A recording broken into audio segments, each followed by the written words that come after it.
Okay, this video here is going to deal with Python mathematics.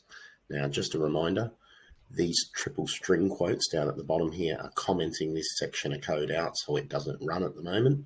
And we're just going to have a look at this stuff up at the top here. So your basic maths is the same as normal, except for some of the symbols. So plus is still plus, minus is still minus, but times is actually the asterisk. Divide is the forward slash. Then you've got these two here, which you might not be familiar with. So the first one here is what's called floor division, or sometimes called integer division.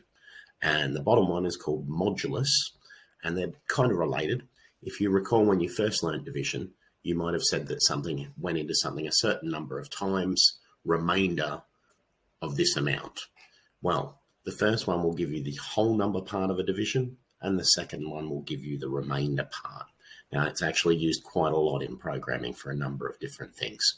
So we've got 6 stored in num1, 4 stored in num2. We'll just run it so you can see that the output is what we think. So 6 plus 4 is 10. 6 minus 4 is 2. 6 times 4 is 24.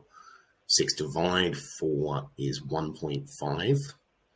6 divide 4 is 1 because it would go in one time. And 6% 4 is 2 because there would be 2 left over, a remainder of 2 if we did that. So let's just change this now. And I'm just going to uncomment that bit, and I'm going to comment up the top here. So we'll comment out the bit we've just looked at. And we'll open up this bit of, oh, hang on. I can't comment it out there. You can see that if I comment it out there, it doesn't know what num1 and num2 are. We still need those because they're part of this next bit. So now I've still got num1, num2 in it. So num3 is going to be able to create a new number out of those, and then we'll print that. Now, this one here, this is an interesting one. We can add 1 to it, but I'm going to show you another way to add 1 to it. And then we'll have a look at this F statement stuff down the bottom here, because this is another one of those uses of F strings for floats. So we'll have a look at that in just a minute, though. So let's run it first. And you can see that num3 is 10. Then if we add 1 to it, it's 11. We'll ignore this for the time being. Now, I'm just going to show you here that this is exactly the same as there's a shortcut that basically says I can say num3 plus equals 1, and that is the same as saying num3 equals num3 plus 1. Now, you can do it either way, but I'll just run it so you can see that it still comes in, tallying it up as 10, adding 1 on to 11. Now, as far as the formatting goes, for formatting a float, we can either specify or not specify how many characters we want the whole number to take up, and we can either specify or not specify what we want it to fill in with. So I've put zeros there so that even though this says 0.3, it's filled up any extra gaps with zeros.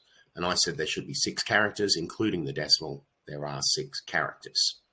Now, you might have guessed, .2f means I've asked for 2 places after the decimal place.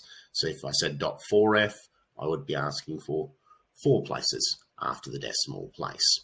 So I'll just change this, and I'll just change this just so you can see what happens, and run it again.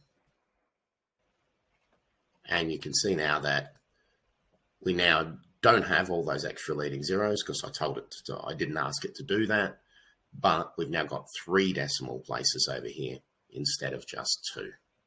Now, with all of this knowledge of how this maths works, along with your knowledge of how to get integer input from the user, there's going to be a whole series of challenges now for you to complete. And I'll have a video that runs through the answers to those before we move on to the next section, which I think we might be looking at something like string splitting might be the next thing we do, I think.